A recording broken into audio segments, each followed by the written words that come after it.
this meeting to order.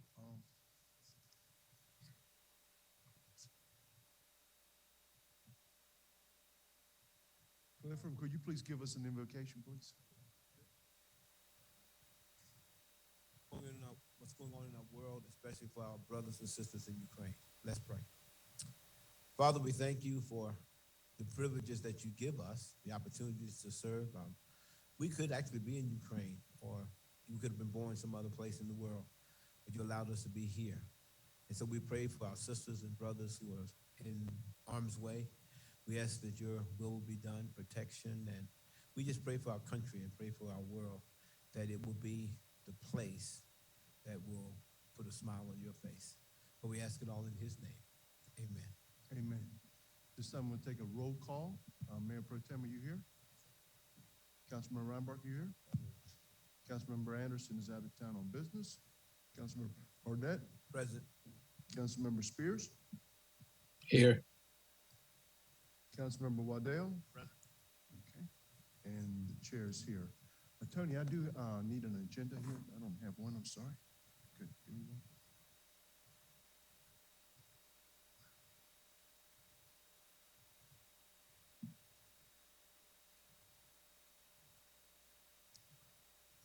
Since I know that we don't have the monitor set up today this morning. Thank you, appreciate it. Thank you, sir. Okay. All right. Tomorrow night, we will have several presentations. Going to our consent agenda. Item C1 is approval of the minutes. C2 is a resolution authorizing the city manager to enter into an agreement with Industrial Scientific Corporation for the iNet gas detection management system for the Wilmington Fire Department's hazmat team in the amount of $34,662.60. C3 is a resolution authorizing the partial release of drainage easement at 609 Dunnigan Boulevard. C4 is a resolution of the City Council to accept a property within the River Lights community adjacent to the Dale Webb residential subdivision located east of River Road for the benefit of the city's River Lights Fire Station. C5 is a resolution to authorize Downtown Business Alliance to use the 2nd Street parking lot and allow the service of alcoholic beverages during the 2022 St. Patrick's Day Festival. C6 is a resolution authorizing the purchase of 1 quad axle dump truck and 4 international CV trucks from Triple T Parts and Equipment Company Incorporated of Rocky Point, North Carolina for $509,605.16. C7 is a resolution authorizing the purchase of 1 New Way mini trash truck from AMAC Equipment Company Incorporated of Mebane, North Carolina for $117,302.20. Public hearings. PH1 is a resolution authorizing the City of Wilmington to pay economic development incentives in the amount of $200,000. Project Transit, and this was continued from our February 15th, 2022 meeting. The general fund budget impact is $40,000 per year for 5 years. PH2 is a resolution authorizing the City of Wilmington to pay economic development incentives in the amount of $250,000 to Project Clear, continued again from our February 15th, 2022. The general fund budget impact is $50,000 per year for 5 years.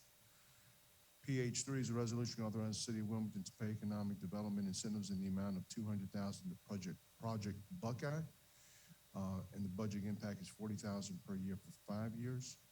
And then PH4 is a resolution authorizing the City of Wilmington to pay economic development incentives in the amount of $45,000, Project Speed, and that is a general fund impact of $9,000 per year for 5 years. Ordinances. 01 is an ordinance amending the City of Wilmington fee schedule, Chapter 6, Planning, Zoning, and Miscellaneous Fees and Permits. Mr. Mayor. Yes, sir. We'll have a revised document as a supplement to that. We unintentionally left some wording out of the fee schedule, nothing major, just some wording left out. We'll make sure that you have the corrected copy by tomorrow night. Okay, very good, thank you. Okay, O2A is an ordinance making supplemental appropriations in the amount of $680,000 to the Streets and Sidewalks Capital Project Fund for the Downtown Rail Trail Phase 1 design. And then O2B is a resolution authorizing the city manager to enter into an agreement with the North Carolina Department of Transportation for the Downtown Rail Trail Phase 1 design.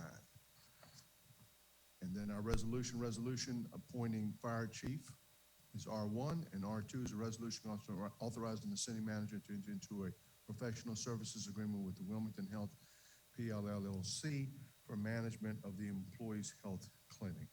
This concludes this portion of the agenda. Mr. Manager, any further items? Mr. Mayor, we have several items for you this morning. First of all, we have Bill Rivenbark, who's with us from the School of Government.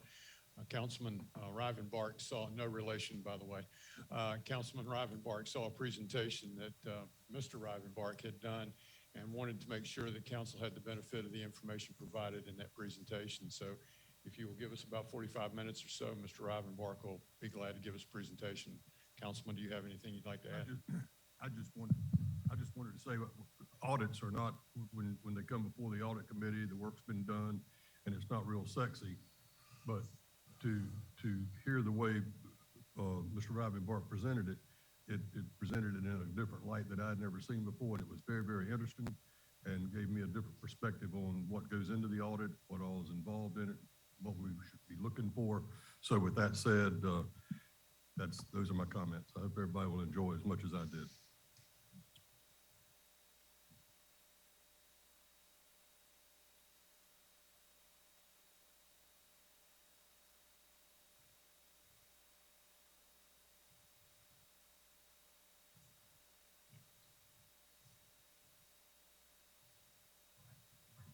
Good morning. Thank you for that introduction.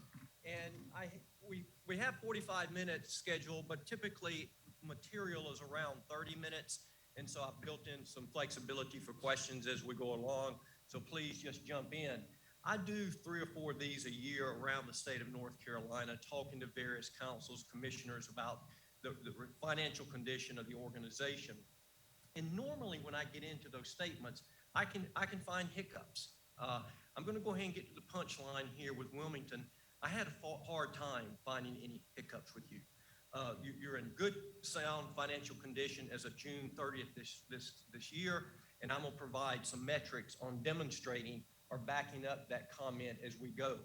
But before I do, I always like to take this opportunity to start back and just talk a little bit about the Fiscal Control Act, in which we must all follow here in North Carolina, model legislation. And that will include some observations on capital budgeting and finance before I talk about the overview of the annual audit, and then moving into some of those metrics to talk about why the city of Wilmington is in good financial condition. Again, the Fiscal Control Act, we always start there, model legislation that we have here in North Carolina that other states just simply do not have. And it's one of the reasons when you look at the finances in North Carolina, I would argue that we're a Dillon's rule state rather than a home rule state. And what I mean by that, we can only do in North Carolina what the legislation allows us to do. And I know that tightens us a little bit, and we want to get outside of that box sometime, except when we face major financial downturns. And it is no doubt is because of the Fiscal Control Act and Dillon's rule is that when we come out of those major downturns, the municipalities, counties in North Carolina remain in pretty good financial condition overall, especially compared to other states. Just a few little examples here of the types of things that we must follow here in North Carolina. We each local government shall appoint a budget officer. Statutorily, when you're in the manager form of government, the manager is the budget officer, even though he or she may provide or give those responsibilities to other employees. Ultimately, it comes back to the manager to make sure we follow the Fiscal Control Act. And a big piece of that is the budget officer putting a proposed balanced budget together, which I understand that's the process you're going through right now, so you can get a balanced budget ordinance in place on or before July 1. And of course, another big piece is that has to be submitted to you the proposed budget along with the message not later than June 1st. So a lot of great information that we can find in the Fiscal Control Act. We do have a statutorily a budget calendar that we must follow. All requests to budget officer by April 30th, to you the proposed budget by June 1st, and then of course a budget ordinance on or before July 1. Let me just, that's a pretty tight runway. The budget officer does have the authority to back those dates up, and I suspect that is the case in Wilmington. I have not looked at your budget calendar to see where those dates lie, but I suspect those dates are backed up, and there's a reason for that. Because budgets today are no longer just a financial plan for the next fiscal year. They've become major strategic management documents. And what strategies are you currently working on that you want to fund over the coming years to take the city in the direction that you want?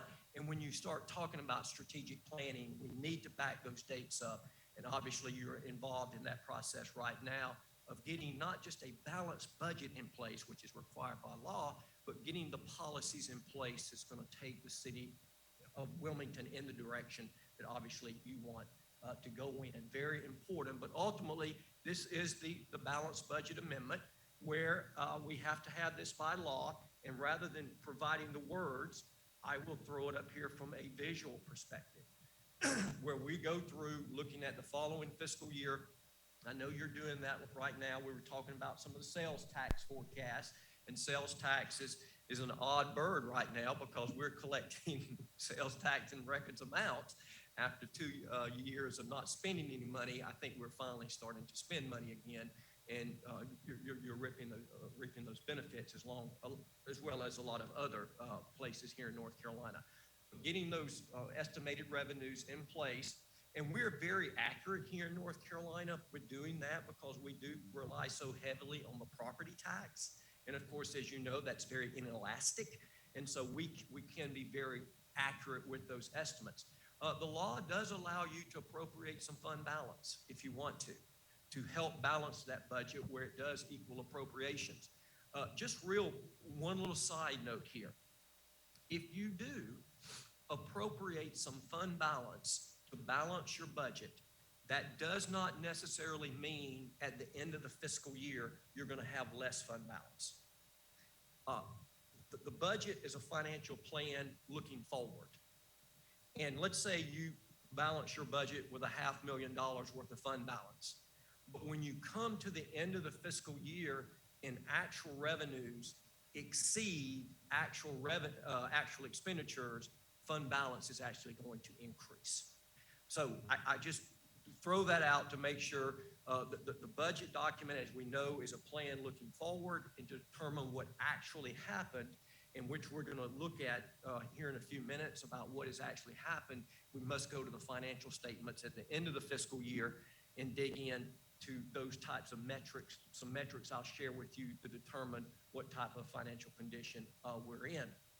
Talking about fund balance, extremely important to us here in North Carolina.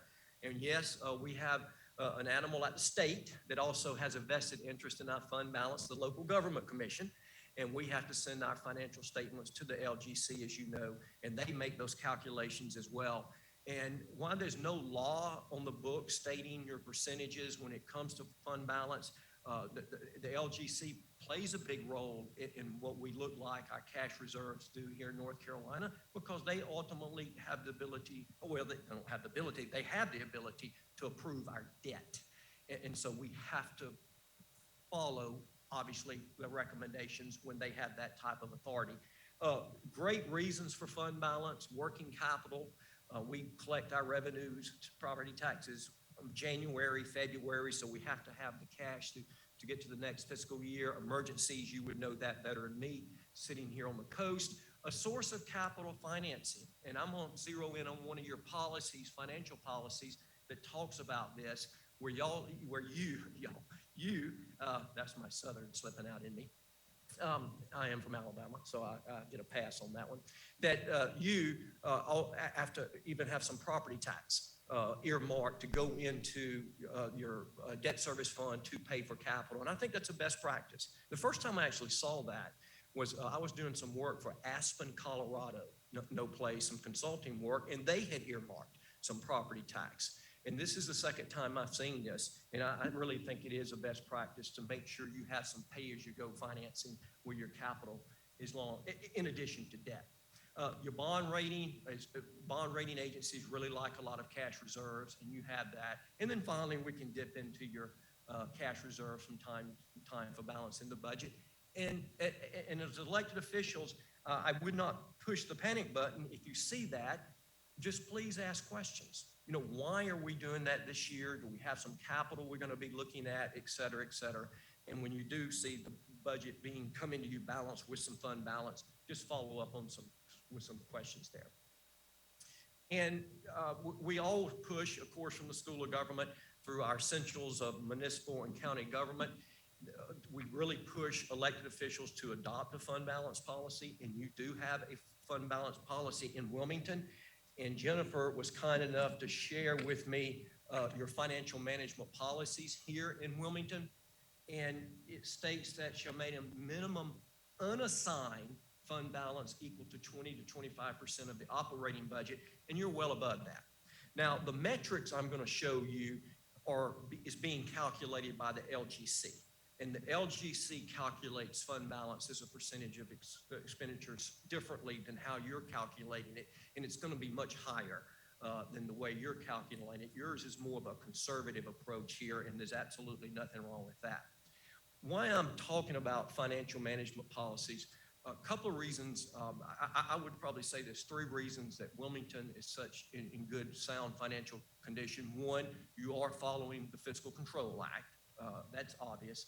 Second, you have good financial leadership in this community. I would probably say both on the elected and the administrative side, so that's a fantastic. But I really appreciated these financial management policies. They are sound financial policies that you have in place that provides a framework in which to make decisions. And times you have to come outside of these policies. You can't stay with policies all the time. But I always say policies should follow the 80-20 rule. At least 80% of the time, follow the policy, and then the other 20%, you may have to jump out for exceptions. But we're in good shape there, and we'll continue to monitor this on an annual basis and have that information to you. Capital budgeting, you do have a separate capital budgeting process here in Wilmington. That is fantastic. And one of the things I like this is going back to your policy, this third bullet here is critical. Wilmington includes in the CIP projects that generally cost at least $50,000 or more and have useful lives at least 5 years. The reason I like that, every year you pick up capital through the operating budget. There's no question about that. Police cruisers, of course, now some of those are almost 50 or more, some of these vehicles are, but picking up capital all the way through the operating budget, absolutely. But when this capital hits a certain level, you want to think about it through a different lens. And that's why I like bringing out those bigger hitters and put it in the capital, because your operating budget is more same services. Those operating budgets tend to grow incrementally. And when you pull out those separate capital items, you put the spotlight on those separate capital items and allows you to have different conversations around them. So having a capital budget in place, having a CIP in place, and having this financial guidelines to determine where the capital fits in the operating versus capital, another excellent best practice that you're following here in Wilmington. And in North Carolina, we basically, well, most like other states, but we fund capital in 2 or 3 different ways. We pay for it, is what we call pay as you go. We finance it, we do some combination. And that's how, the same way in our personal lives, that's how we fund our capital, through those combinations. The pay as you go can come in different flavors. Current year revenues, you are doing that. That goes back to your earmarking of some of that property tax, taking it directly into the debt service fund to not only help pay debt service, but also to use it for pay as you go financing. That's fantastic. You've got a healthy fund balance right now that you can dip in and use as pay-as-you-go financing. I'm not, Jennifer, do you have a separate capital reserve fund? Or do you leave everything in the general fund balance? We have a separate debt service fund that we do our capital That 80/20. functions somewhat like a capital reserve fund? Correct. Okay, I've got you. So why you don't have a per se, by law allows us to have a separate capital reserve fund. You do have a separate debt service fund that those property taxes flow into that allows you to accumulate money there, then which allows you to invest in capital too. So that's good. And I suspect your bond rating agency, if you haven't pointed that out, you'll make sure they understand that flow. And then the second way we go is we can issue debt in North Carolina, obviously, but the law limits us to the types of debt that we can issue. And right now, we can only issue 5 types of debt. And we categorize those debts, although they have names, obviously, but we really categorize them, but what secures that debt? So if you tell me your taxing authority is securing, I know you've issued general obligation bonds. If you tell me your revenue, well, you do not have a water and sewer system, but if you did have a water and sewer system and you told me you were using those revenue, I would know it was revenue bonds. So that's how we categorize, and there's 5 different flavors up here. Of course, a lot of installment financing. That's the asset that's backing up the security. That's like how we go to the bank and buy our cars.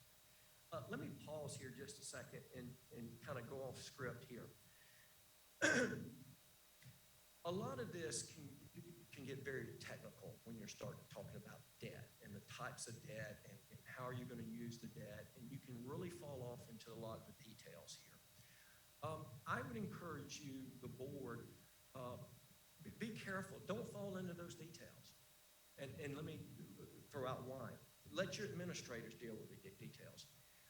As a board, debt is debt. Now, regardless of what flavor it is, it's debt. And you know what we have to do with that? We have to pay it off. And so regardless of the type of debt, be careful to fall in the details. It is debt. It does have an interest rate that comes along with it. And very few times a current board can bind future boards. Future boards can unravel what you do. They cannot unravel debt service. So when you put a GO bond in place and the bond covenant says you cannot pay it off early, that you've got to go the full 15 years to get it paid off, the next 15-year boards are going to, by law, have to issue the resources in order to amortize that debt. So again, it is debt. Feel comfortable that you can pay the debt off, you can amortize that debt, and realizing you are binding future boards as we go forward, because they're going to have to continue to follow that amortization table regarding the bond covenants as well. Okay, cool. Questions, comments? Any questions, comments?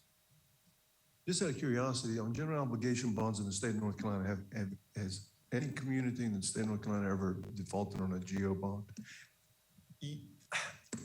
Yes, but we would have to go way, way back in time. And the last time that I have acknowledged of municipalities defaulting would be going back into the 30s and 40s, coming after the Great Depression. And that is the reason North Carolina has the local government commission. Because local governments were defaulting on GO debt during that time. And in fact, just a little trivia pursuit question that I'll give you the answer in case you face this one, that municipalities were defaulting more on GO debt after the Great Depression than they were revenue bonds. People would pay their water bill to keep the water flowing, but they would not pay their property taxes, which was being used to issue the GO debt. Interesting. Yes. Interesting. Thank you. Good question. Cool. Okay. I've got a quick one. Yes. I recently took the LGC's course and we saw a lot of this there. Yes. And really enjoyed it. So appreciate you coming to do this here today. Is there a standard percentage or range of percentage that of cash reserves that the bond market likes to see for a municipality? No, what for bond rating agencies, everything is going to be contextualized probably within the state by state. And so when they're looking at Wilmington and looking at your cash reserves, their bond rating agencies is probably going to compare Wilmington to other similar size municipalities within the state of North Carolina. The reason they do is bond rating agencies recognize that North Carolina local governments compared to the other 49 states carry much higher levels of cash reserves compared to all other 49. Right. And that's being driven because of the local government commission. And because of that context, they're wanting to compare apples and apples. So they're going to probably compare Wilmington to the city of Asheville, North Carolina, for example. How do we stack up, you know? It's good, strong. I suspect, I don't know why, I just had a conversation with a person who works for the city of Asheville, and they do not have a fund balance policy on place, just based on my quick conversation. I'd have to verify that. That was a quick conversation. But your reserves are a good bit higher, I believe. Thank you. Yes, thank you. When you mentioned if we're in debt or about debt, Right. You said, in essence, let the experts handle it. Okay, so we don't. Explain that to me again. Yeah, I mean, for example, if you're trying to think through whether you're going to go with the GO bonds, where you're going to have a referendum, or you're going to go out and do this installment financing, or maybe you're even going to do some special obligation bonds backed up with sales tax, et cetera, et cetera. There are a lot of details that in the analysis side of that house that you have to get into to determine which one would be more favorable from an interest rate standpoint, which one would be more favorable from paying P&I off a 10-year schedule, a 12-year schedule, what type of security is going to be at play, et cetera. Those types of details, and that's just, I'm still at the tip of the iceberg, the level of details that you have to get into the analysis of the debt side of the house. And that's where I was going, let your administrators do that type of analysis for you and get into those type of details. And when it comes to you, there can be a lot of information coming to you at one time, backing up these different types of debt financing vehicles. Again, a lot of information there, but just please, debt is debt. At the highest level, from a council member standpoint, that you're approving debt at $50 million, and it's going to have to be paid off over time. And this is the P&I payments, and we're going to bind future council members. Okay. Does that help? Yes. Okay, cool. And Jennifer does tell us over and over again about the bond rating. Yes. I've heard that a million times. And making Just for sure the record. we stay, I mean, bond ratings are critical, and because it does impact the interest we have to pay. All right. Absolutely. Thank you, sir. Appreciate Absolutely. the presentation. Good questions there. Let me jump. One other policy that you do, I've mentioned this a couple of times, having that dedicated property tax that's coming into that debt service fund, where you do have a policy in place. Again, this is a best practice policy, and I suspect your bond rating agencies are responding to this one right here, is where you're committed to an 80-20 split. And I think that's a good split between that 80-20, that you're going to go 80% debt, 20% pay as you go. And that's fantastic. And I suspect your rating agencies are favorable on that. Then we get to the annual audit. Of course, by law, we have to issue basic financial statements. Now, some of us go beyond that and do comprehensive statements. I suspect we do here in Wilmington, because we issue those comprehensive statements because we are dealing with bond rating agencies, and they're going to want that information, that extra statistical information that's found in those comprehensive statements. So you do go to the extra step here in Wilmington, where you do prepare the basic financial statements, obviously, and then you go forward and go to the next step with those comprehensive statements. We are required by law, most states are, but it's actually in the Fiscal Control Act, going back to the legislation, that we must have an audit, which is conducted by an independent certified public accountant, and one that's chosen by you, the governing board. And the auditor reports to you, the governing board. Now, I do know that auditor is going to spend most of his or her time with Jennifer and the finance folks here, going through making sure The statements were prepared in conformity with GAAP and the data are materially corrected. But ultimately, the auditor reports to you and should be in front of you on an annual basis. Now I'm going to come back. The LGC actually requires it now, where the auditor must get in front of you as a board and talk through the annual audit, the results, the management letter, et cetera. It's also best practice to go out about once every 5 years for a new auditor. If you sign with the same auditing firm, it's okay after 5 years, but I would look for a different auditor within that auditing firm, just to keep some turnover there and some fresh eyes on coming in and looking at your financial policies and procedures. And regardless, you will always have a management letter because an auditor can always find something. And you want the auditor to find something. That's best practice. And you receive that information, and which means you're constantly in this process of constant process improvement and continuing to keep up with the practices. And of course, we have to send those reports in North Carolina to the LGC no later than October 31st.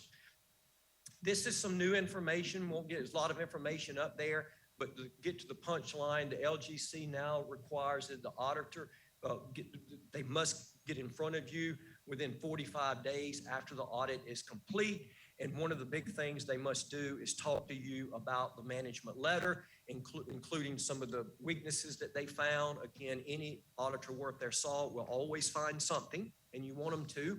And more importantly is, how are you responding to the auditor? And you'll have to write a response letter. And now that response letter is going to have to be signed off by the majority of the board members. Against the administration will write the letter for you, responding to all of those the findings that the auditor found, and what's going to occur to improve upon it, so we can continue to make sure we have the right policies and procedures in place when it comes to our finances. And I understand, has the auditor been in front of the board? So the statements have been issued, they've been audited, and LGC, and we've had the report by the auditor. Correct. Our auditors presented the audit report to the audit committee, and then following that, reported to the entire board. Cool. All right. And please ask questions with that auditor, and push the auditor a little bit on, some of the findings and what they think, et cetera. And I always say, make the auditor earn their money a little bit with some good pointed questions. Now this sets up, probably for the reason that Councilman Rivenbark asked me to come down, because he had seen me present some of these metrics before. But here I'm about to make a major jump, and this is the last part of my presentation. I'm going to jump from financial position to financial condition. And let me define what I'm talking about. The auditor has already determined your financial position. Why? Because the auditor confirmed that your financial statements were prepared in accordance with GAAP, generally accepted accounting principles, and the auditor confirmed the data found in those statements are materially accurate. Hence, you received an unmodified audit opinion, or in layman's term, you received a clean audit. That's a good thing, right? Yes. Yes. That means that you have successfully, in your personal life, sat down and successfully balanced your checkbook to the penny, and had your spouse or someone else come in behind you and review that. And in fact, you did balance to the penny. That's position. When we're talking about condition, we're analyzing those statements to determine whether you're in good, sound financial shape. We're moving away from, we know the position. That's the auditor confirmed. That's what those data are. Now we want to interpret these data to see if you were in good condition, just like once you finish balance your checkbook and you see that bottom line number, how do you feel about it? So that's two different things. Balancing the checkbook is not the same thing as how do you feel about that bottom line number. So we're going to jump over and explore that bottom line number. Not in your respective checking accounts, but that's my punch at humor this morning. You know, I thought it was pretty good, but it didn't go very far. Okay. Now, a lot of information here. I've given you 3 metrics, and these 3 metrics are coming from your operating statement of your general fund. And I'm not going to go through line by line, but I do want to poke at a couple of these. The very first one is your service obligation, where you're taking total revenue for the general fund and dividing it by total expenditures. And you can see that number is consistently over 1, with one exception, and there was a reason for that, Jennifer, and I forget the reason, but we were under 1 in 18-19. Hurricane Florence. That's exactly right. So there was a reason that expenditures exceeded revenue for that year. But you're consistently at 1 or above. Actual revenues is exceeding actual expenditures on an annual basis, and that's a good thing. Because that tells me there's excess, and that excess is moving into fund balance when you do have an excess there. I'll also look at your financing obligation, which is your debt service your debt service ratio. That's where we're taking your principal and interest payment and dividing it by total expenditures, which tells us roughly for every $1 of expenditure in the general fund, roughly 10 cents is going to principal and interest payments. That's strong. Your policy states that you would never want to exceed 20. So you are well under your policy, stated policy, and 10% for the city the size of Wilmington is very strong. So you're managing your inflow and outflow correctly as shown by that first metric, and you do not have a lot of money being diverted to P&I, principal and interest. So that gives you more flexibility to make decisions. It's like when we go out and borrow too much for our homes, and we've got that huge mortgage payment every year, monthly, that can tighten us up on our decision-making ability. You do not have that problem here because you're in good shape here. And when we jump over to the balance sheet, when you look over at the balance sheet of the general fund, we've got strong liquidity as measured by the quick ratio. And as of this fiscal year, it was $9.42, which means for every $1 of liability in the general fund, you have almost $10 worth of cash or cash equivalents sitting on the balance sheet. You can handle your short-term liabilities, no question there. But the big one, solvency, now these numbers are much, much higher. And Jennifer, I'm using these calculations as the way the local government commission would make the calculation, which is different than the way you're making the calculation for your financial management policy. You are extremely healthy. With the LGC's calculation, you're at around 50% fund balance as a percentage of expenditures. That's extremely healthy for a city of your size.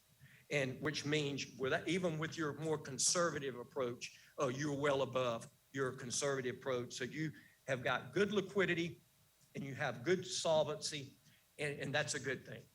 You can sleep at night because liquidity says you can pay your short-term bills. Solvency says that you can pay your long-term bills, and that's a good thing. Now, the last couple of slides I'm going to show you, and then we'll land the plane, so to speak, is when you go to the financial statements, we also have government-wide statements. And I don't want to get too far into the accounting here because I do want to get to the punchline because there's a couple of good metrics here I want to show you. The government-wide statements are taking all of your governmental funds, and you have several governmental funds. The big one, of course, is the general fund, but I think you have a Parks and Rec, maybe you have a debt service fund. There's several of them. They're combining all of those governmental funds and they're recasting on full accrual accounting. The general fund is put together on modified accrual, which is basic checkbook accounting, cash in, cash out. When you go to full accrual, you're dealing with cash and non-cash expenses like depreciation. So we can look at all of those funds put together, recast on accrual with a new set of metrics because accrual accounting is different than modified accrual. But when you go to interperiod equity and you look at the very first ratio of total margin, that looks at total revenue coming in for all of those governmental funds versus divided by total expenses, not expenditures, that's modified, total expenses for all of those funds. And you can see you have been above 1 for the past 5 years. And that's a good thing.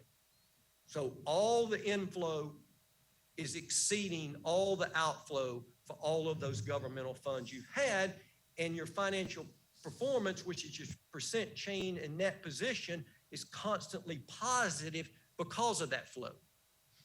And it continues to grow in a positive direction. Your net, your percent change this past year grew by 4.2% because of that healthy inflow exceeded the outflow. And so you can look at these metrics and really show that you are absolutely doing a good job managing your inflow and outflow on a modified accrual basis, and you're doing a good job of managing the inflow and outflow on a full accrual basis. Just another way to look at the data. And then the final chart is looking at the balance sheet on this full accrual model. Your liquidity, your quick ratio is still strong. It's almost $5.76. So looking at a full accrual for every dollar of liability, you have almost $6 in the bank, which is great. But I want to zero in and push just a little bit on this final ratio is your capital assets condition ratio. And I want to interpret this for you because when you go to full accrual, here comes all your infrastructure on your balance sheet, and here comes all your long-term debt on the balance sheet, which you don't find on the modified. Because again, the modified is checkbook accounting, inflow and outflow. When you go to full accrual, it's the more economic picture, and here comes all of these assets and liabilities much more, which represents really the bigger picture for Wilmington. And out of all your capital assets and infrastructure, 58% of your infrastructure has remaining useful life. The other 42% has been depreciated away. So, and we can see it's been dropping a little bit since 16, 17. We were at 63%, which 63% of your assets had remaining useful life. And it's crept down to 0.58.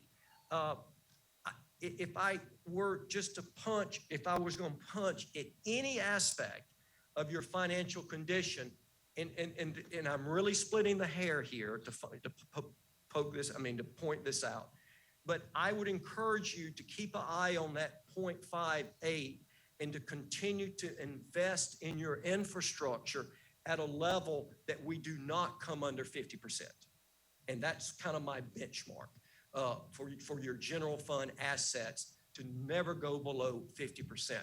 So continue with that strong capital improvement program that you have, continue to invest in your capital assets, and continue to monitor that capital assets condition ratio over time to make sure you keep that percentage up when possible, because when you let your assets deteriorate, and I see a lot of local governments like this in North Carolina, to move down where you only have 30% remaining life and 70% has depreciated, it takes an enormous lift to improve that percentage. It's easier to maintain it than to improve it. So with that said, I'm going to stop there, and I think that gets me to my last slide. Oh, no, got one more slide, and I'll land here. This is just, I think this is a nice way to think about what we're talking about. During the fiscal year, you're going to process thousands of data regarding finances, all the debits and credits, thousands here for Wilmington. But we can't make decisions like that. So every year we issue annual financial statements that brings those data together that the auditor can say these statements are materially accurate. We've done that. Now we go to the dashboard and we start creating these metrics like I created for you to allow us to start interpreting whether we're in good financial condition or not. And my interpretation, and I'm up at the summary piece, the summary is you are in good financial condition. But is there anything we want to make a policy decision from? And one of the policy decisions, the only one I would encourage you just to take another look at is maybe continue to look at your investments in your infrastructure so we can keep that percentage of 0.58 and maybe even get it back to 60%. And that would be a possible policy decision as you think about putting the CIP together to continue to invest in your infrastructure for that metric, which gets us to that policy. Because right now, your cash reserves are fine, your debt is fine, and I hope you can sleep tonight because your finances are in good shape, and that's a good thing. Mr. Rudd, just a question. You folks at the School of Government, and I appreciate you, are a tremendous resource for the state and for all of the municipal governments and county governments around the state. Have you evaluated as a School of Government the impact of the 2010 decision of elimination of annexation on municipalities, number one? Because as you well know, the counties are an extension of state government. They get 60% of the property taxes. They get 80% of the sales tax revenue. And to the 58% you just talked about, pay significant investments. Of course, we're blessed as a city because we're a growing community. Right. But we're also geographically now limited in growth. Right. And I'm just wondering, as opposed to what's happening in South Carolina, which is a home rule state where the mayors down there can tax food and beverage and other issues for transportation and other issues. In the state of North Carolina, we've got to go up there and ask hat in hand to give the legislature opportunity for us to even build a place like this. Right. And I guess my question is, have y'all evaluated or given some kind of advice to the legislature as to what municipalities can do in the future with limited growth now, with the economic engines, with the population bases, with all the issues that we're dealing with and the amount of people that are using our services, and at the same time are asking our taxpayers to pick up all of the infrastructure improvements and not tourism, other things? Can you answer that? I can, and unfortunately, the short answer is probably no at this point. However, I can say there are several individuals at the School of Government who has interest in this, and they are starting the process as we speak to start looking at that particular analysis on the change in annexation. And that was huge. And so I would hope within the next 2 or 3 years that we would have some information that speaks to your point. And I really appreciated how you articulated it within that bigger policy of having to handle the infrastructure and not having the same flexibility that you once had. Because it's also pushing out the elderly with limited amount of money and other people of poverty that are being pushed out of their properties because we're having to increase maybe taxes to help offset the condition of the assets that we have. And at the same time, limiting the amount of any kind of financial growth that we can have as a city unless we go to the property taxes. And that's, I just think it's a bad public policy. I do believe that the public policy that was there before was a healthy policy, but I understand when they started allowing counties to get into the municipal service business in some respect with water and sewer especially, it did away with a lot of, it weakened that argument. And I also appreciate your articulation of the home rule versus the Dillon's rule piece. And the only time, I prefer the Dillon's rule approach over the home rule with this exception. I'm not sure if the law gives us the diversity of revenues that we need on the books to look at the revenue diversification. I noticed you have that in your policy about trying to diversify with revenue, but it is hard to do that when you are in a Dillon's rule state. What's interesting is in respect to if there's one change that could be made, that would help a lot of the municipalities in this state out is the public policy allowing the counties to determine whether the sales tax distribution is done on ad valorem or Versus- population, Versus population. and giving them that power to do it on ad valorem as opposed to population gives them a tremendous advantage over municipalities, which is, I believe, truly unfair. And believe me, a lot of the social ills that are impacting our communities, the people come to the cities as opposed to counties, which, as you well know, get a tremendous amount of money, $63 million for a lot of the social program, but people continue to come to us as municipalities to answer all of their questions in regards to affordable housing, public health, and all the other issues, but they seem to come to us instead of them. Yes. Yes, ma'am. Thanks for your presentation today. I'm just curious from what you just said, could you help me understand why you prefer a Dillon rule rather than home rule? Yeah. I do prefer it. One, it does put us more reliant on property taxes, and property taxes are very inelastic. And so when you have major economic downfalls, you still can collect levels of property taxes to continue to keep in good financial condition. And I think if you were to analyze it over the long run, that more your Dillon's rural states are in better financial condition than your home rule states. That's my argument. Now, feel free to take me on and go in a different direction there. Well, no, I'm just curious because it seems like when you have a greater variety of options, that you perhaps could make better decisions, and we're so limited in the lane in which we must operate. Yeah. And I think when you've got good growth, I think a lot of that diversity is great. But when you have hard decline, a lot of those diverse revenue sources do not produce in hard declines, where your property taxes is going to continue to produce for you in a hard decline. But you still could collect the property tax. You would be able to adjust depending on how the economy is.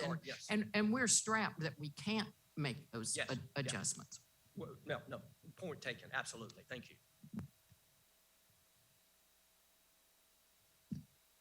Sure. Bill, thank you so much for coming down. I know it's I don't know how many of these you do all over, but we certainly appreciate it. And I just learned a little bit more than I did the first time. So everybody, I hope we've taped this because there's a lot of information there and it's all good. And it really helps me see things in a much clearer light. And I've been on 20 audits and it makes it even clearer for me. Thank you very much. Thank you, Bill. Thank you. Thank you very much. Mr. Manager. Mr. Mayor, we also have Chris Prentice from the University of North Carolina at Wilmington with us today. Again, Councilman Rivenbark saw a presentation that Dr. Prentice did on affordable housing and wanted to see if the council could hear this. And so Dr. Prentice will be with us for a short period of time to do this presentation. Thank you.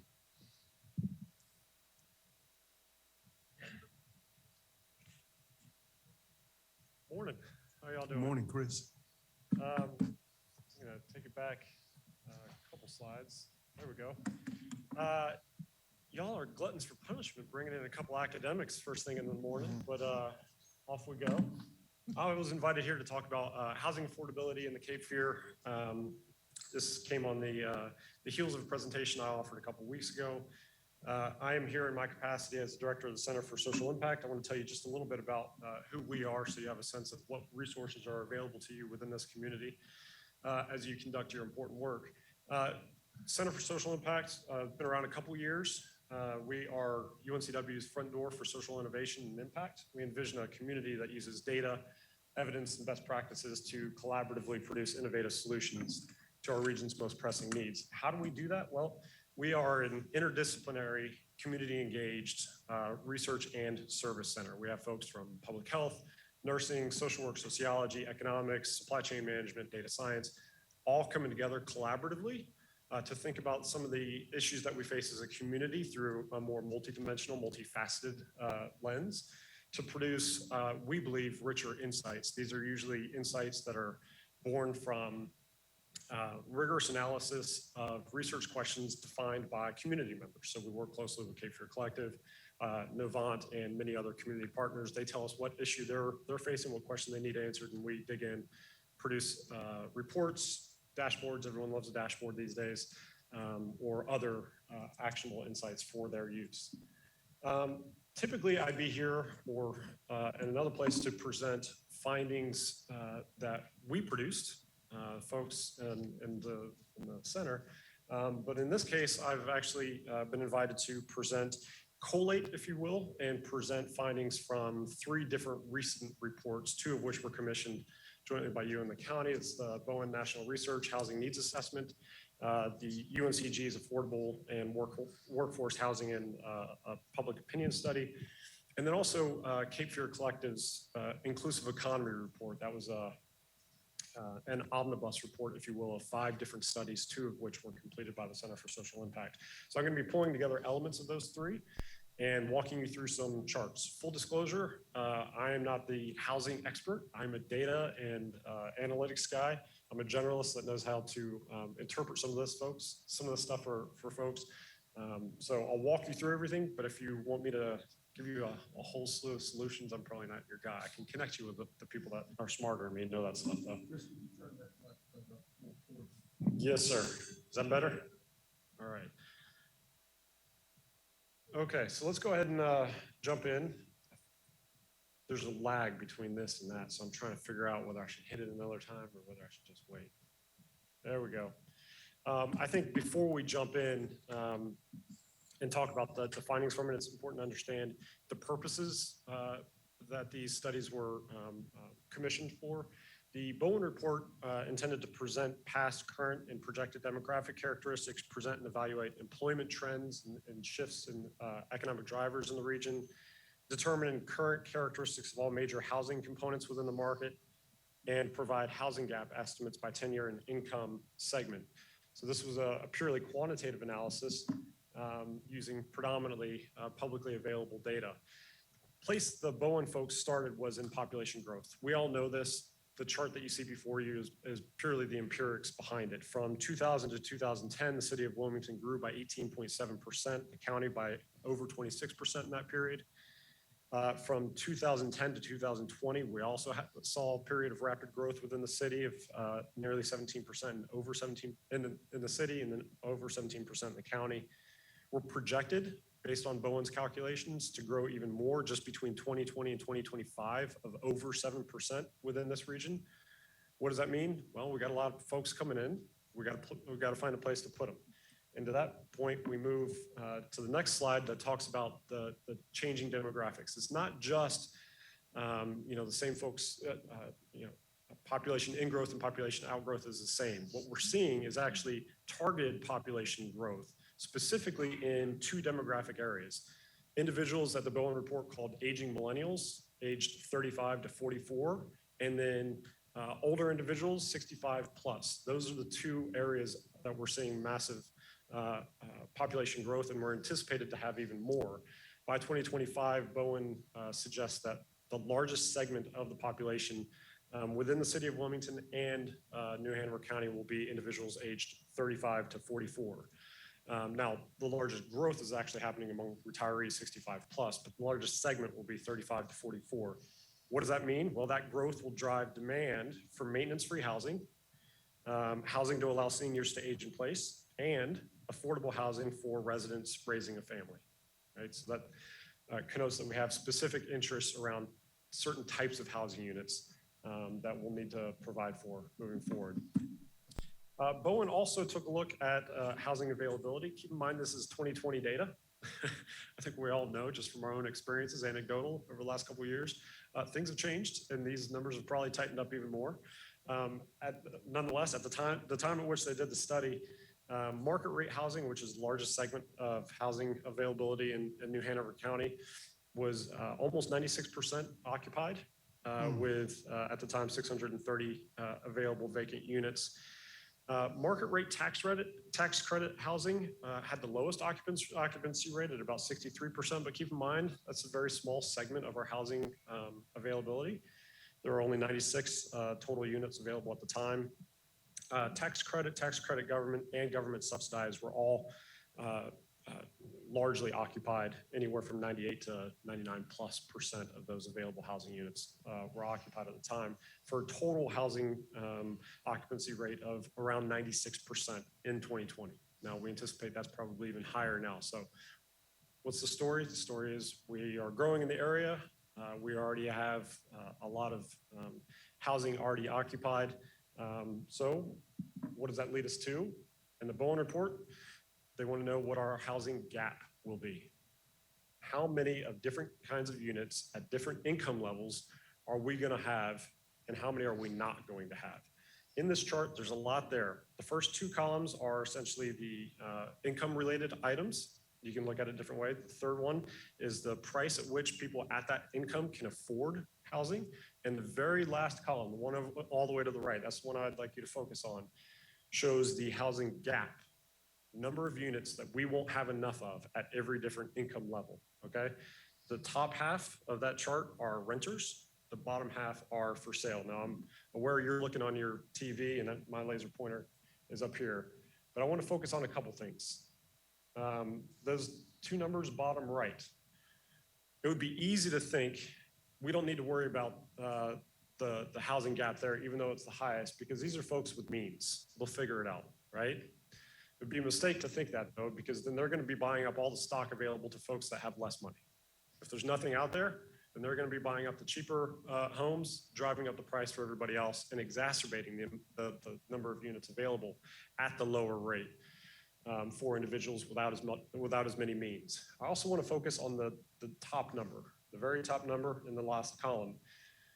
That one concerns me as an outside analyst as well, because that's the number of housing gaps or housing units that we won't have enough of for folks at the lowest end of our income spectrum, who predominantly are renters. And what we're seeing is by 2030, they're estimating nearly 3,000 housing gaps or housing units that will have a shortfall in. All right, I should have noted this at the beginning. Please interrupt early, often, ask questions. Best research says if I talk at you for 20 minutes, you're just going to glaze over and stop paying attention. So We have a question here. Please. Mayor President. I'm curious. I see that this, it's fascinating because I didn't realize there was a housing gap in the upper income levels, but this is for New Hanover County.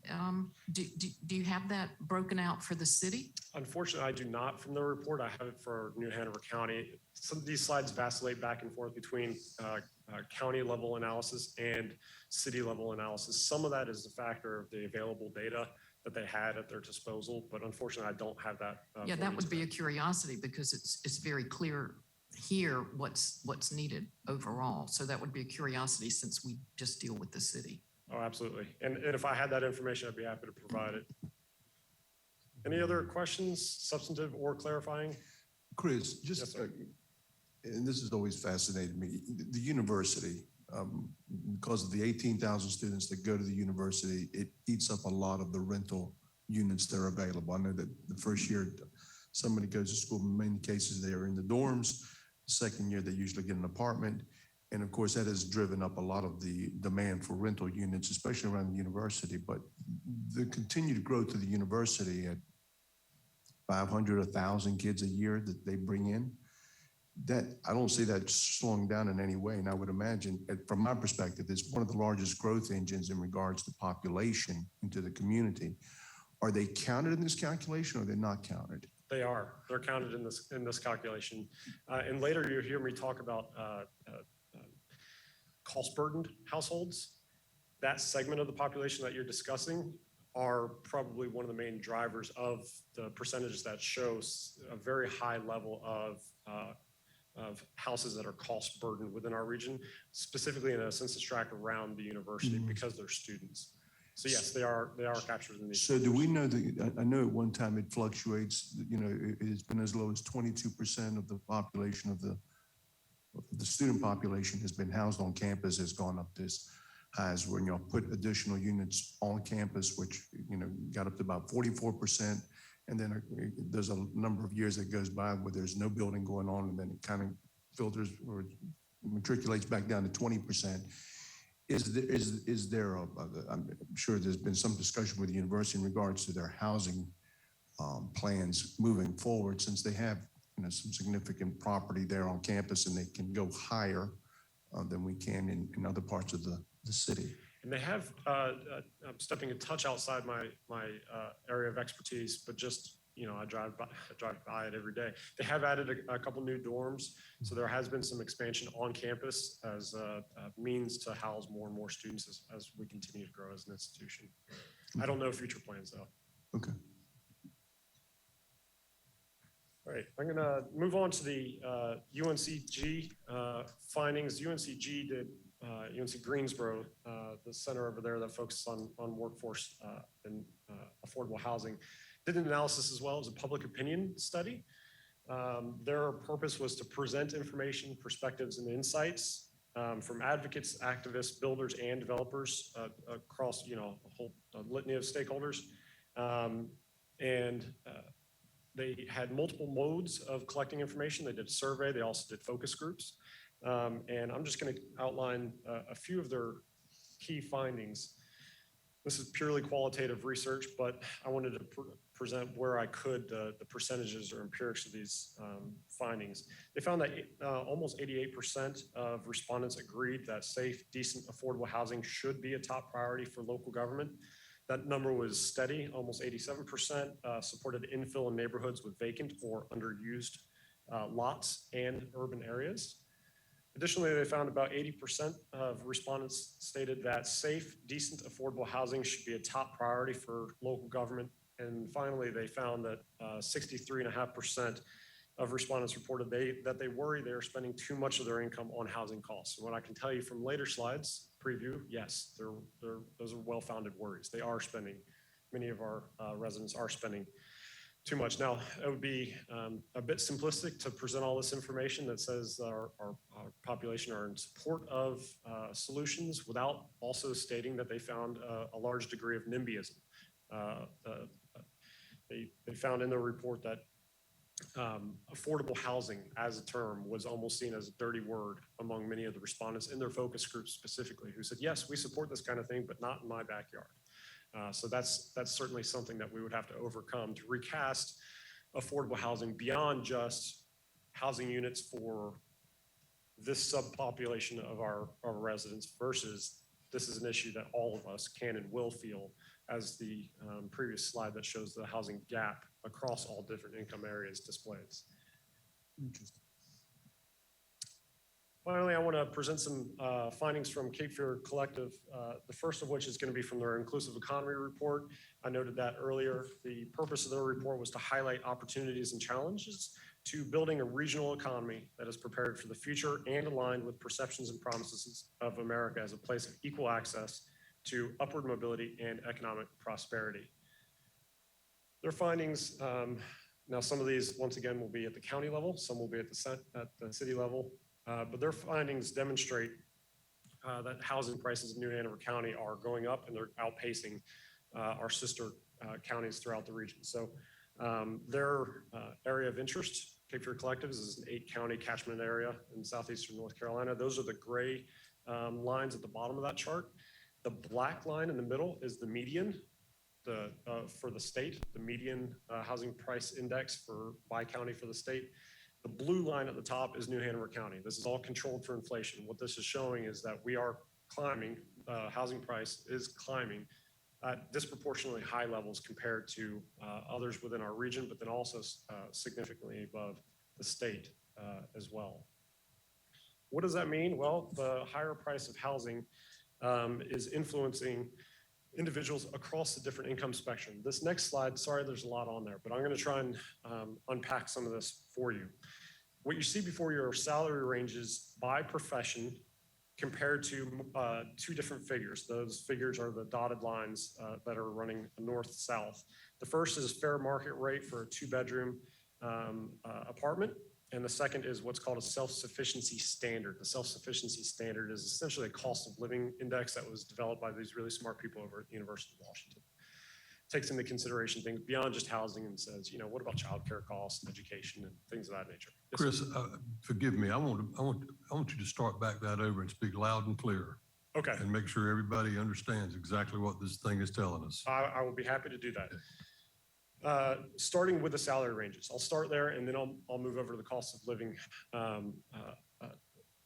vertical lines. So the salary ranges you see before you are for these different professions, with lawyers at the top, and then fast food and other workers at the very bottom. Sorry, it's fine print, and I don't have my reading glasses, so I'm gonna have to do one of these. Firefighters are about towards the middle. What those bands show are at the low end, the 25th percentile for earners in that profession, and the far right of that range is going to be the 75th percentile, with the black line in the middle of that box of that range for each profession, demonstrating the average salary for folks in that profession. So, for example, lawyers at the top, the average salary for folks in New Hanover County, or excuse me, for Wilmington MSA is $67,442. Firefighters, $30,672 is the average, with that box demonstrating the 25th to 75th percentile in that inner quartile range. So those are the boxes. That's how to unpack the boxes. The two lines running north-south, I'm going to start with the one on the left, and that is the salary needed to afford a 2-bedroom fair market rate apartment without being cost burdened. And what that means is without spending more than 30% of your gross income on housing and housing related costs. So that would be apartment or mortgage and utilities, for instance. So the salary needed to afford, without being cost burdened, a 2-bedroom fair market rate apartment in Wilmington MSA is $42,760. At that figure, only police and sheriff patrol officers, licensed practical and licensed vocational nurses, plumbers, elementary school teachers, registered nurses, and lawyers make enough to afford that 2-bedroom fair market rate housing. Everyone else, firefighters and others, fall below it. Now, the other dotted line that's running north-south to the right of the first one is the SSS line. That's the Self-Sufficiency Standard. That's, as I noted, a cost of living index produced by University of Washington. Some scholars out there that say, you know, it's not just housing costs that we have to think about, it's childcare costs, and it's the cost of food and all that's regionally specific. Childcare and all these different things add up. And for a single mother with an infant, so one adult and an infant, single mother with an infant, the self-sufficiency standard for this region is $48,052. According to the University of Washington scholars, they're saying you need at least $48,000 to get by as a single mother with an infant in this community. And at that figure, I'm showing elementary school teachers barely make it. And registered nurses and lawyers are the only professions above that are making enough to exceed that self-sufficiency standard. Is that clear, sir? Or any follow-up questions? Okay. Could you tell us what year this data is representing? I don't want to misspeak. I know that well, the salary ranges are 2020 data, that I can tell you. Okay. But the self-sufficiency standard, I can't remember when University of Washington last produced it. They did it recently, so it's going to be 2019 or 2020, somewhere in there. Thank you. Okay. With that, I'm going to unpack these numbers a little bit and show you rent and wages by county. Once again, this is pulled from Cape Fear Collective's Inclusive Economy Report, so you're seeing all their areas, all their counties of interest. We'll focus on the New Hanover County line, which is about halfway down. And what this is showing us is the percent of homeowners with a mortgage in the first column who are cost burdened. Keep in mind, that means the number of people or the percentage of folks in New Hanover County who are spending more than 30% of their gross income, not their net income, gross income on housing and housing related costs. That number in New Hanover County is 23.5%. So 23.5% of our neighbors are cost burdened homeowners. If you'll move over to the next column, that's showing the percent of renters who are cost burdened. And in New Hanover County, that's a pretty high figure. 53.5% of our neighbors are spending more than 30% of their gross income on housing and housing related costs. As I alluded to earlier, based on Mayor Safo's question, some of those will be students obviously, who are not taking home a high wage and are renting in and around the university and other places in the county. Nonetheless, they are still, just as a segment of the population, not significant enough to be driving this disproportionately. So this is suggestive that a large number of our neighbors are cost burdened. At the time of this analysis, a 2-bedroom fair market rate apartment in New Hanover County was $1,069.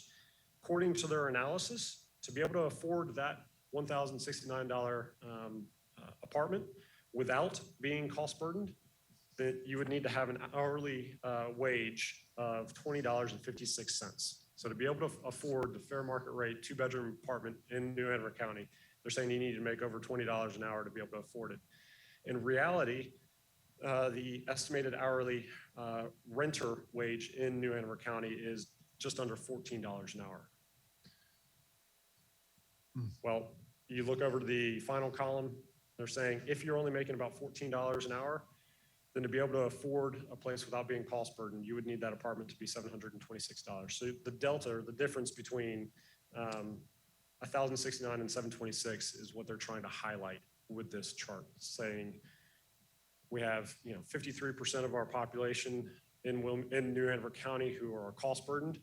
Why is that happening? It's because their wages don't match up to what the housing market is, the cost of housing.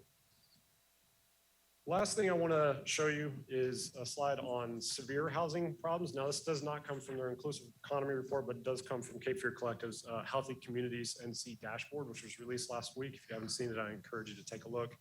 healthycommunitiesnc.org. A lot of really good quantitative granular information about housing, economic, social interest, social outcomes, health behaviors and outcomes, and other data points for our region. What this shows is the percent of our population that have a, quote, severe housing problem as defined by the federal government's definition. So that means that to be defined as having a severe housing problem, you would have to have one of 4 things.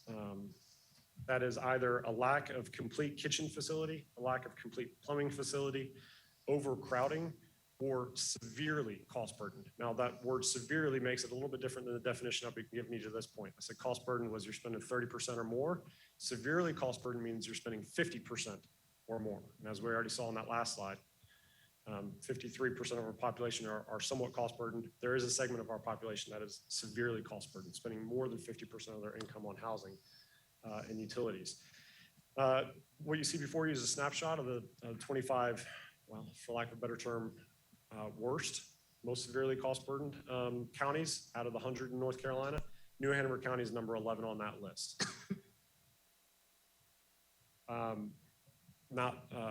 Not necessarily where we want to be. So I won't add any commentary, but I would ask whether you need any further clarification on this chart or any other.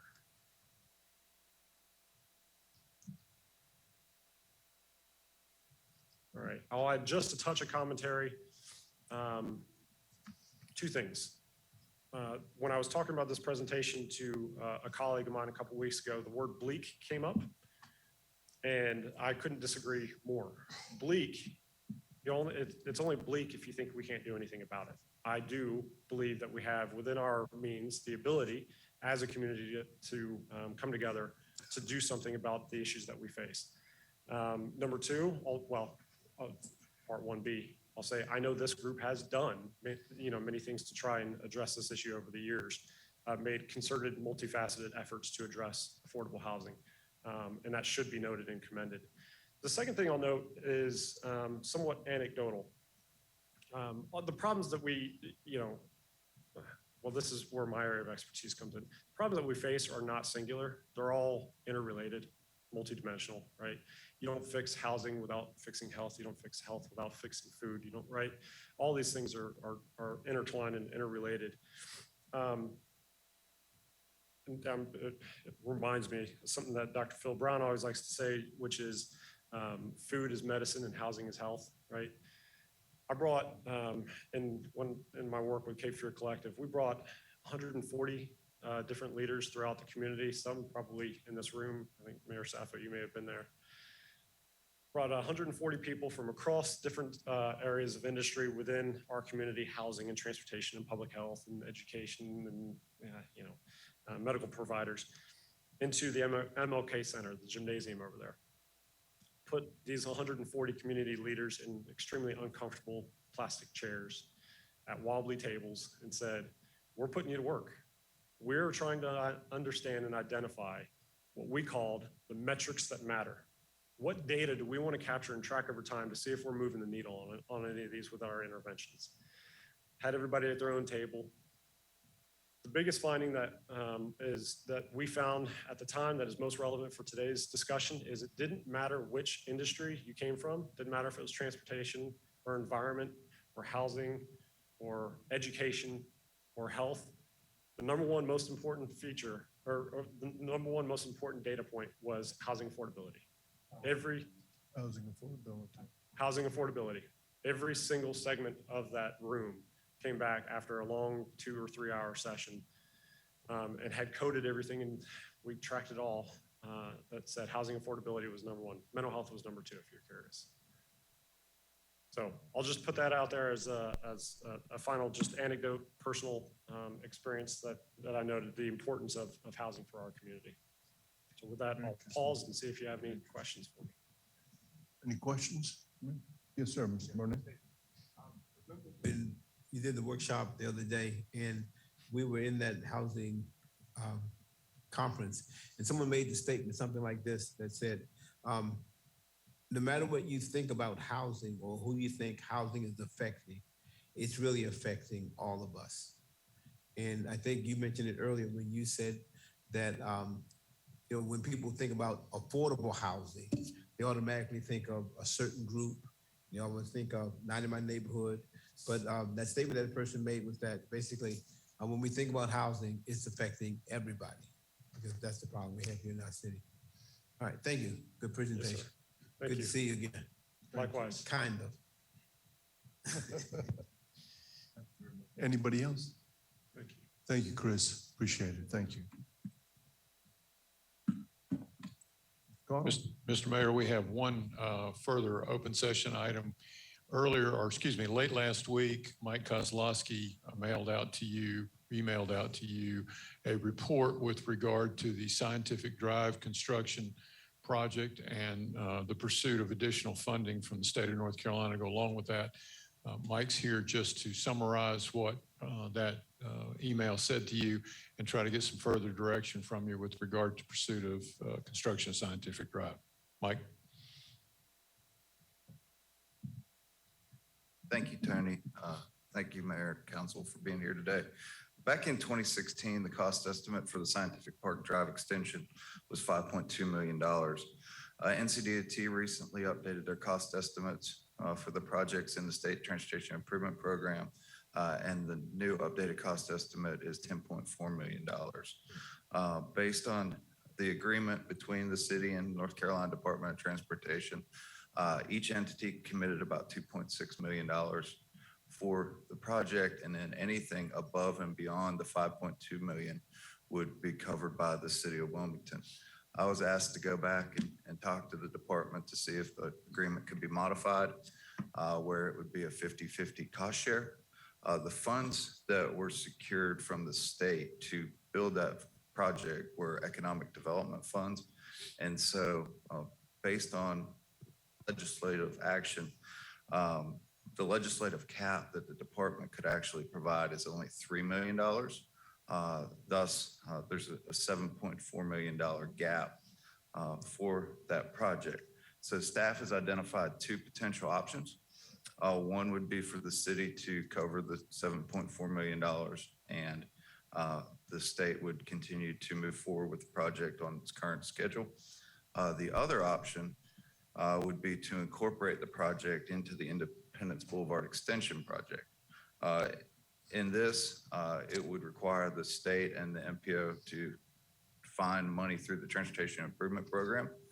However, it would also delay the projects for construction beginning in 2028. Staff is requesting direction from City Council on how they would like to proceed with this effort. Mr. Mayor, I'd like to add that I realized that the inclusion of this project into Independence Boulevard would not only delay it, but potentially allow for cost increases to continue.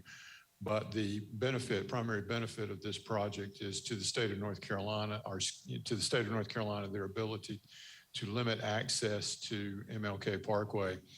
I'm not sure that the inclusion of $7 million for Scientific Drive is cost benefit to the city, and the city staff would recommend option number 2. Any questions?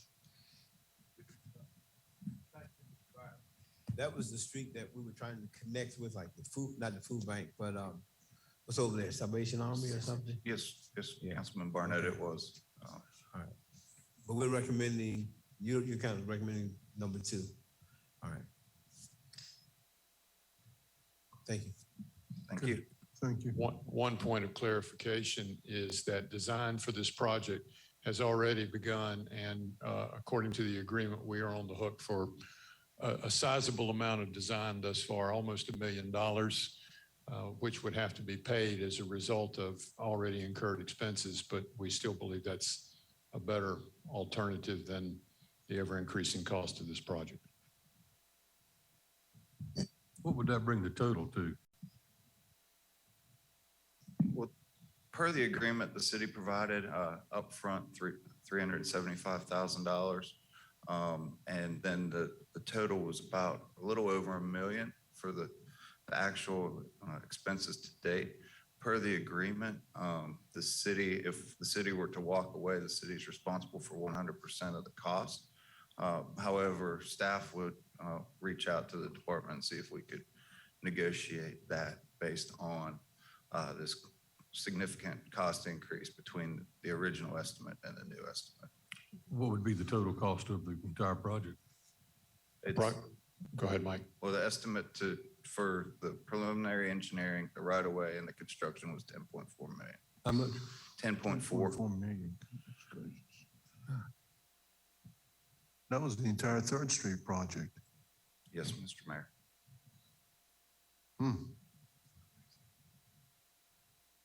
Wow.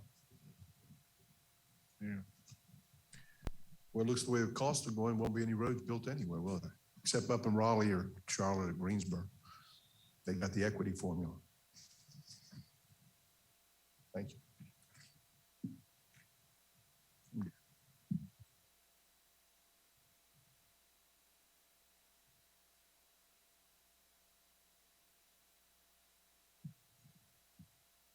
Anything else, Mr.? We actually have a request for a closed session. Mr. Joy has some information he'd like to go over with you. Okay, I'm gonna go ahead and read it for the record. And following the closed session, there is an appointments committee meeting in this room. Okay, so I'm gonna make, is there a motion to enter into a closed session pursuant to the provisions of General Statute 143-318-11, A and 3, in order for the city council to, 1, consult with the city attorney regarding the potential legal claim, including the case of the large Landon Financial Services Incorporated versus the city of Wilmington, which is a file number 21 CVS 003168. I open motion. Okay, we have a motion. Second by Councilman Rivenbark. Discussion. All in favor of that motion? Please, aye. Any opposed? Aye. Okay, we will now, it's unanimous. We will now go into closed session.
Mr. Mayor, at your pleasure.